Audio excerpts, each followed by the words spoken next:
Welcome to The Sacred Art of Joking. I'm James Cary, a BBC sitcom writer and author of a book called The Sacred Art of Joking. And it is my belief that the Bible is much funnier than it first appears. In fact, if you're not finding any of the Bible funny, you're not taking it seriously. So in this series, I'm speaking to a number of folk who are Bible fans and comedy fans or practitioners to find out which bits of the Bible make them laugh out loud. And my guest this time is comedian, author and preacher Andy Kind. Andy, hello to you. Hello to you, also James. And you said, you were just saying earlier, you identify as a preacher at the moment. Yes, I am. I'm Europe's only preacher/comedian. So yes, having been a stand-up comedian since 2005. Yeah. About 5 years ago, I felt led or heard the Lord say or decided, depending on your worldview. Or a talking donkey told you. That I felt to go into preaching. And so I've been smashing the gospel top bins since 2016. And I would just say that it turns out, much to my surprise and slight chagrin, that comedy was my support act. And I still use loads of comedy. I'm still a comedian. But comedy is now the vehicle rather than the destination, and I think it's just interesting that there's quite although the skill set is the same for preaching and comedy, the character set is different. So comedy is self-elevating, self-aggrandizing, whereas preaching is self-denying to a degree.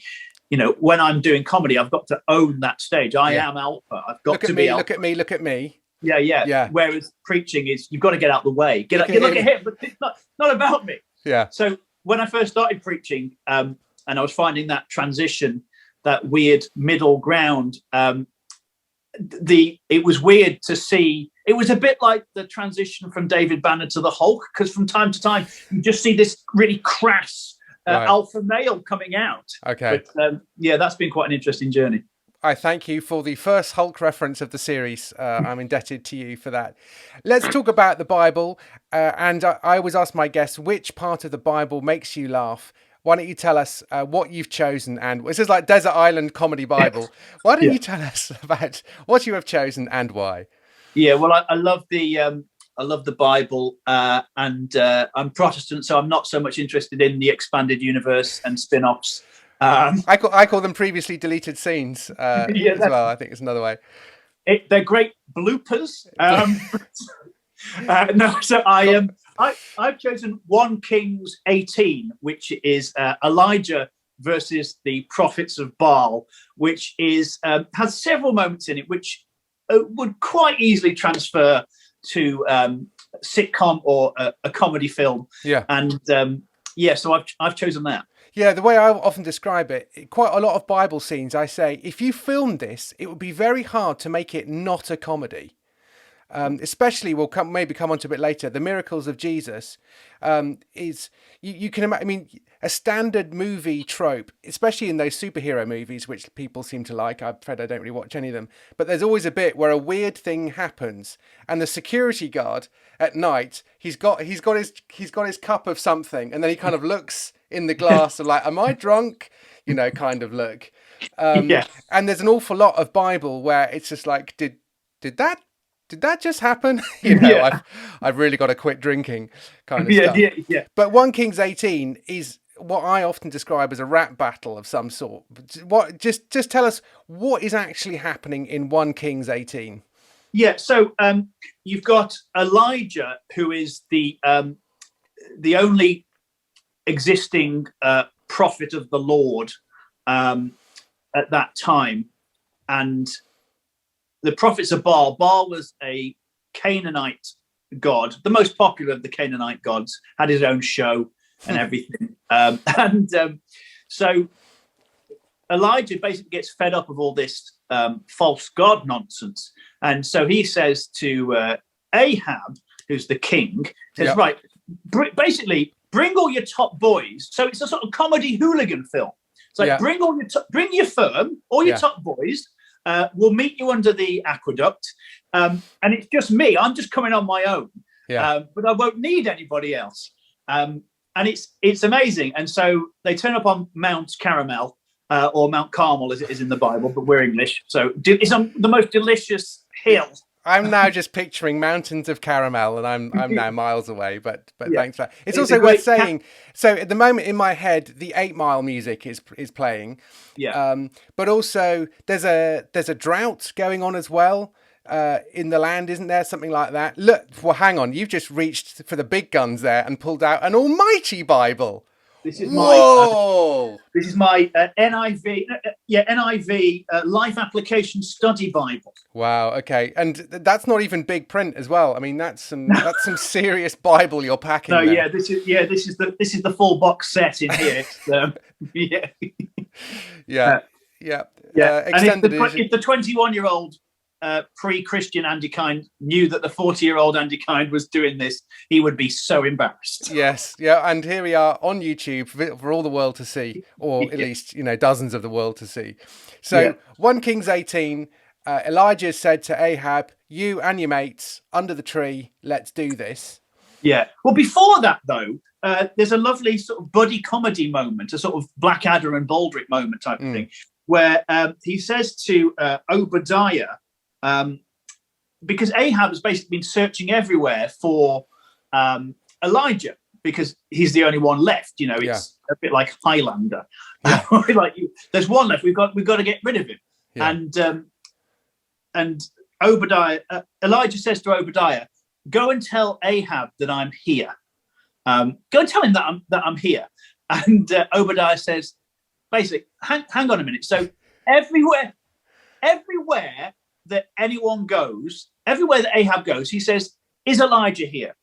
And when people say no, they have to promise, they have to really, really have it written down. We have looked everywhere and he's not here. But you're saying I should go to Ahab and say, "Oh, I found him, he's over here." And it's just again, it's one of those double take moments. Wait, hang on a minute. Yeah. I am going to get killed here if I do this.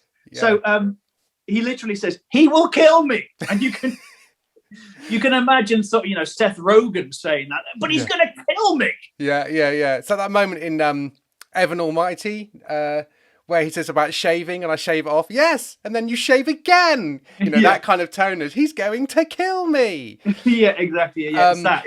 He's going to kill me. Yeah. So So then it's a sort of hooligan film. It's a bit West Side Story. It's the 8 Mile rap battle thing. West Side Story's good. I'm seeing clicking fingers. It's Rumble at the Gym stuff, isn't it? So you've got all the the Prophets of Baal are going to have their day tonight, and they're all walking towards Very good. Yeah. And then Elijah just turns up. So I mean, it's very filmic, it's very thematic and theatrical. But it would be difficult. It would be very easy to play it as a comedy, a sort of buddy comedy. Yeah. And so Obadiah, who is it's the same Obadiah who's written one of the letters, right? I believe it is, but I don't know because I'm not. I mean, you need to ask. Yeah. But it is interesting that you get Obadiah just sort of going up. I'm just can you please leave him? He does not speak for me. It's nice to see a prophet really kind of basically being human, because Elijah is almost too good to be true, isn't he? I mean, in the bit just before that you've talked about in 1 Kings 17, he does some very Jesus-y things. So he's in the wilderness for a while, being fed by ravens. Not that Jesus was fed by ravens, but there's a wilderness thing. And then he provides for this widow with flour and oil, which just kind of doesn't run out. And then he raises this widow's son from death. And so when Jesus turns up, he looks a lot like Elijah, which is why in the New Testament people say to Jesus, when Jesus says, "Who do you say I am?" or "Who do people say I am?" people say, "Elijah? Are you Elijah?" Yeah. So Elijah's already in this kind of category premiership. Abraham, Moses, Elijah. Should there be a transfiguration at some point in the future, he's quite likely to be part of that. But here he is on his own against how many prophets of Baal and Asherah, because there's Jezebel's kind of cult as well involved in this, isn't there? Ahab's sort of wicked wife. Yeah. So it's about 450, I think, in total. I mean, difficult to take a head count. Probably, no one's going to want to take the head count when you want to, watch the action. Yeah. But yeah, I mean, he's, and I wonder whether he brought his ravens with him. They're just there with little homemade scarves. Yeah. That they've knit, homemade nests that they've knitted into one scarf. Elijah, thank you. You're my only friend, Alan. He says to the raven, and then selling snacks as well because they've got food. Yeah. Although they can't give change, they find it very difficult. Just like exact money only, please. Yeah, that's right. Yeah.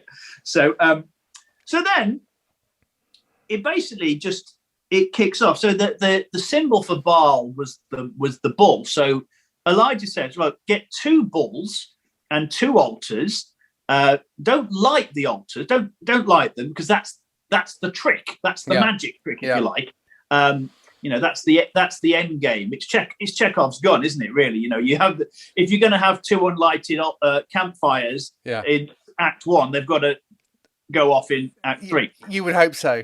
Yeah. So so he says, "Right, you go first, guys. Come on, I'm chilled about this.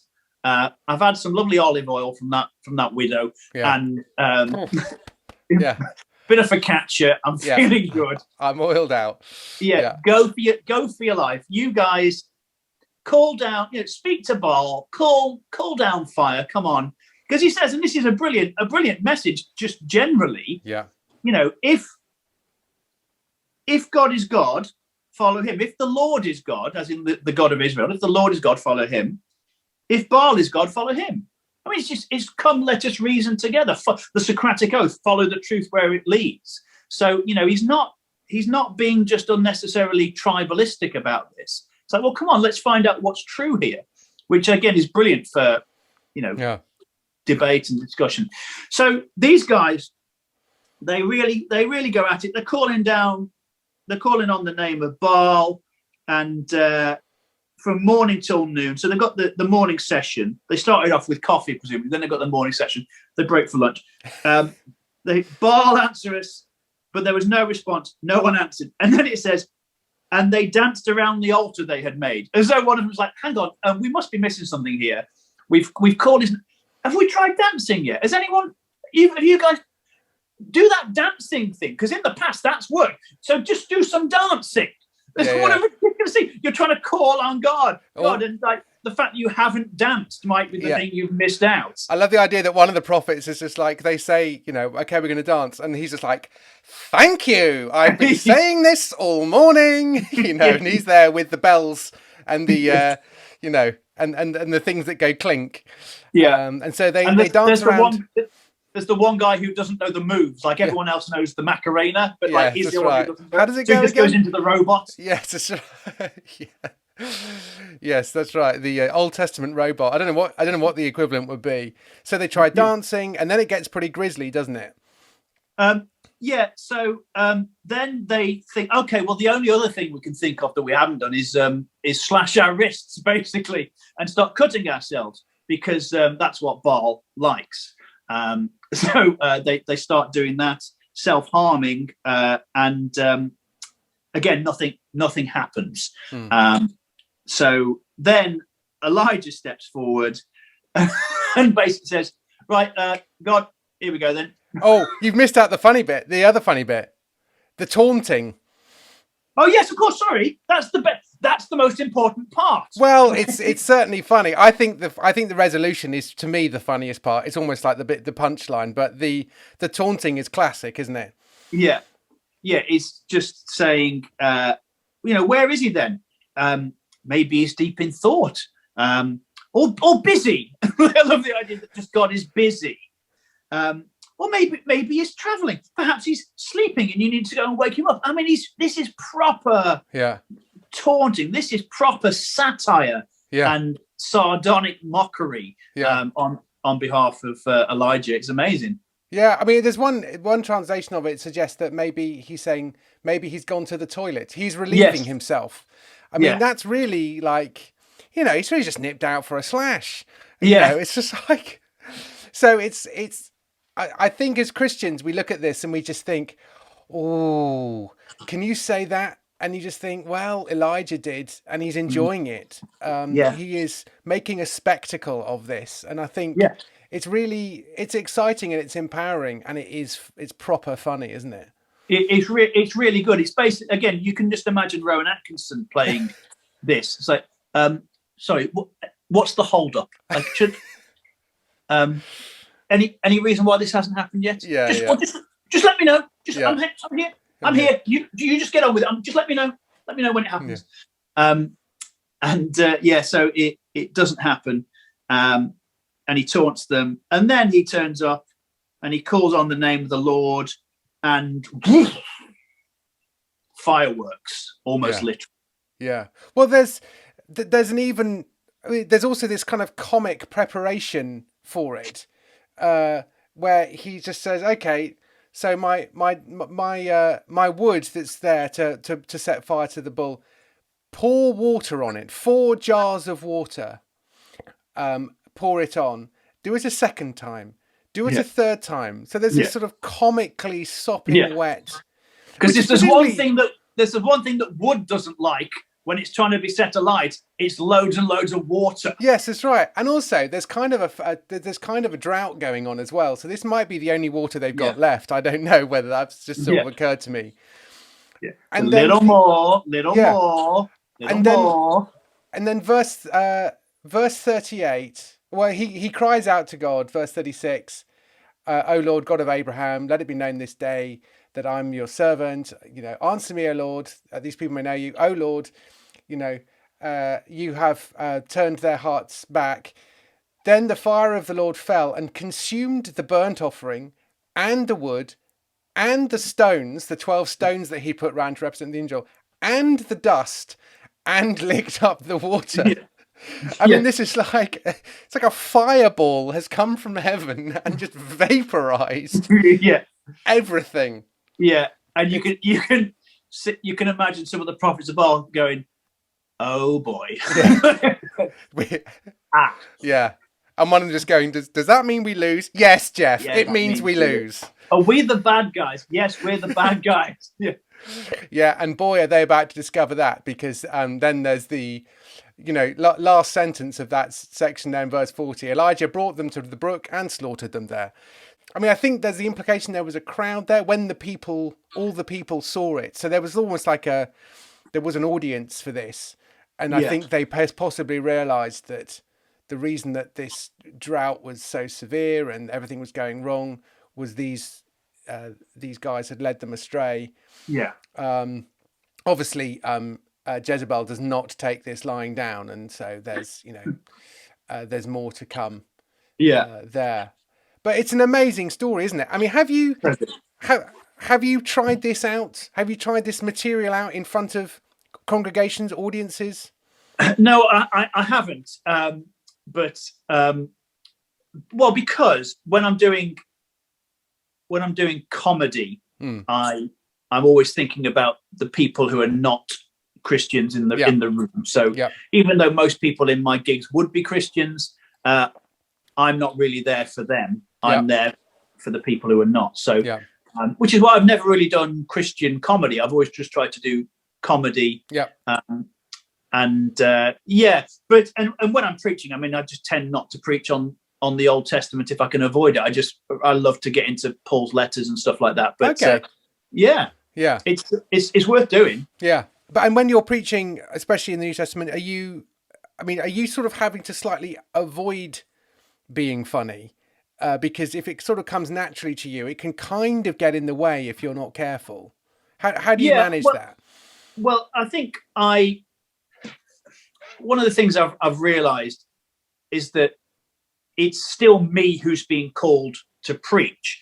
And there is still a reason why I am the one being invited. So if a church invites me to preach on Easter Sunday, well, there's a reason they've picked me and not any of the other people they could get. And that's because of my skill set. So I don't want to I don't dismiss that. I don't despise the days of small beginnings. I do think that actually bringing that laughter throughout the preach just keeps people enthralled and engaged. So what I just try not to do anything gratuitous. So when I'm doing comedy, I try not to say any gratuitous words. Yeah. So I'm not against swearing. I just don't like gratuitousness. Yeah. And when I'm preaching, I try not to use any gratuitous comedy, by which I mean comedy that doesn't need to be in there. So if there's a call and a need for comedy and it comes out organically and naturally, I'm very happy to do that. Yeah. And I will usually start with a story that is from my set, which I'll shoehorn in. But once I'm into it, then I try to it's just get out the way and just point to him. So it is a balance, and I'm more poised than I used to be in it. And I feel when I stopped feeling like a fraud as a preacher, I stopped using as much comedy. So I don't know. I think it's just every talk is different as well, isn't it? So it's not an Edinburgh show. No, you're not trying to end with a big laugh or a callback necessarily. And you don't want to be the hammer where everything's a nail. So if you've got a reputation for being funny, you don't want to say, hey, this is why this part of the Bible is funny. Let me show you. The temptation is always, for me, I wrote the Sacred Art of Joking book, and I've got a new one coming out, Gospel According to a Sitcom Writer. And it's easy to say, hey, Jesus was a stand-up comedian, really. It's no. No, he wasn't. He was a shepherd, king, and savior. He was many, many things. He was not a stand-up comedian. That's not a helpful picture. But at the same time, he was funny. And there's a lovely little book here called The Humour of Christ. Which, hooray, it's out of print, which means that people have to buy my book instead. And it's the best thing about it is it's by a guy called Elton Trueblood. Wow, what a Game of Thrones name that is. Amazing. Yeah, I always thought he should be writing Gothic fiction, but now you mention it, that's got Game of Thrones written all over it. Yes, it's right, followed by the words, kill them all, that's their family crest. Yes, that's right.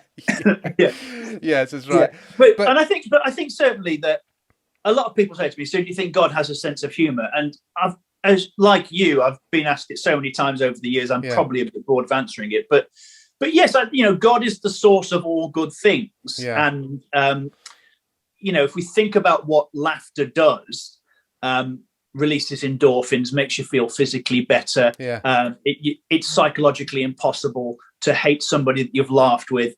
So I think all of these are good gifts. And of course they can be corrupted and lots of times that does happen, but it doesn't mean that the original gift is bad. So I always think of comedy as a leaf blower for the soul.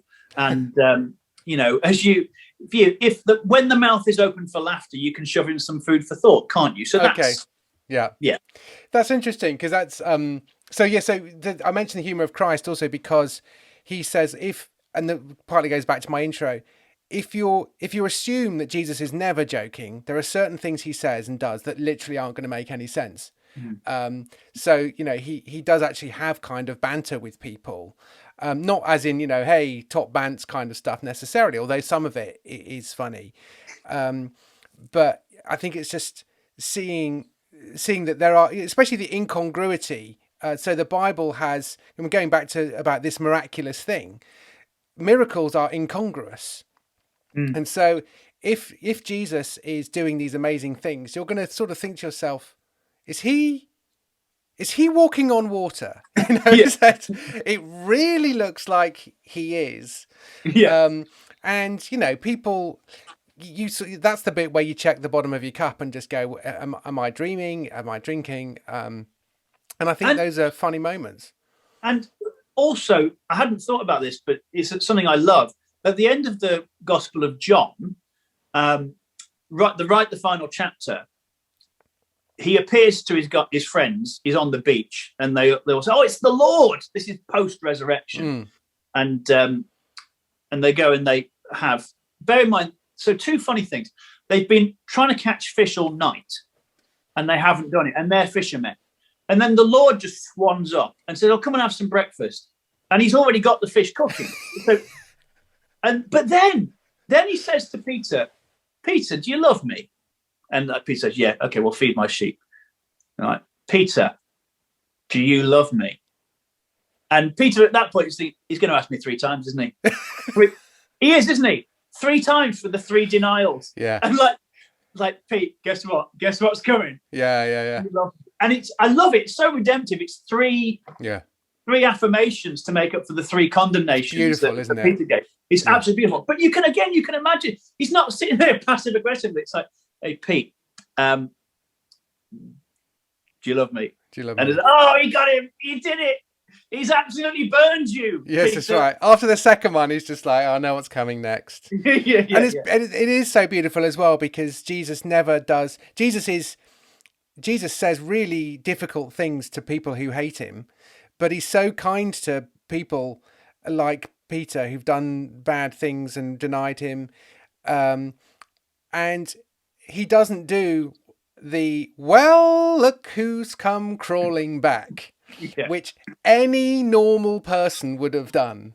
You know what I mean? You would have extracted something out of it. And all he does is he just makes it as easy as possible to be reconciled with Peter. It's really beautiful. And it is, and then, it's comic as well.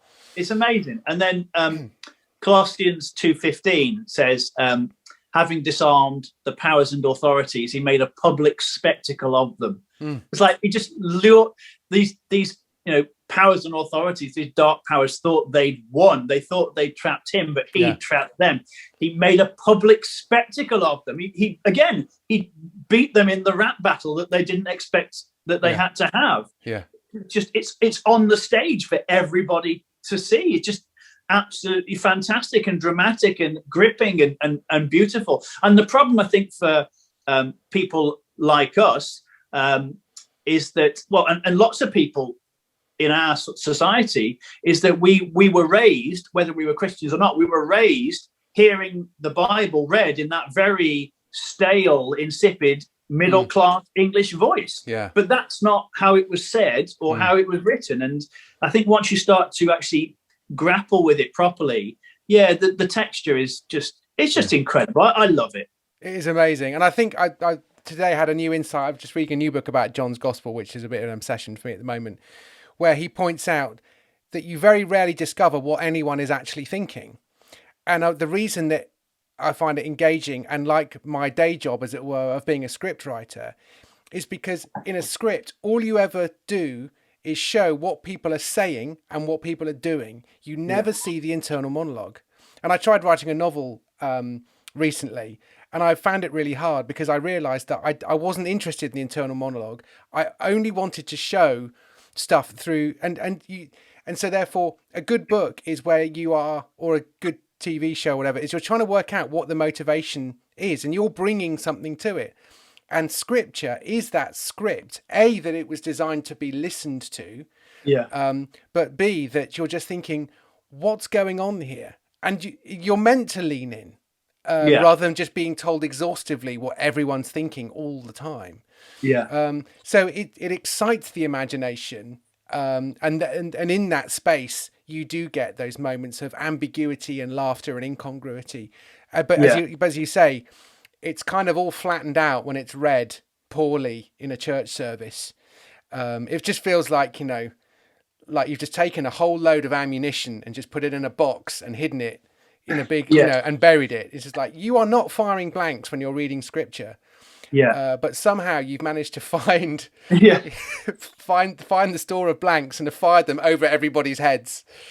And I think, one of the things that I want to do, and hopefully am in the process of doing is to, and I'm not the first person to use the phrase, but to redeem the sermon. And, I've heard you say before, really the art of sitcom writing is show, don't tell, show, don't tell. Not original to me, obviously. No, sure. But I've heard you say it, so I'll give you the credit. Oh, thank you. And I think in preaching, I want to captivate when I'm preaching. I want to use all my skill set, because the aim is for people to go away and think about it and feel about it.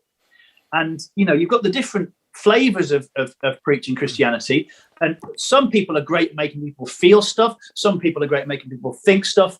There's not many people who can make people think and feel, as well as being entertained. I don't have a problem with entertainment. I just don't think it should be the end goal. The end. It's goal not a Sunday. be... Yeah. So your Sunday sermon is not a mere explanation of the text. Yeah. It is, I think, designed to create a feeling and a desire, a fresh desire to serve Christ and to honor him. But it's also not only, it's not just a pep talk to make people feel great. You are trying to navigate those waters.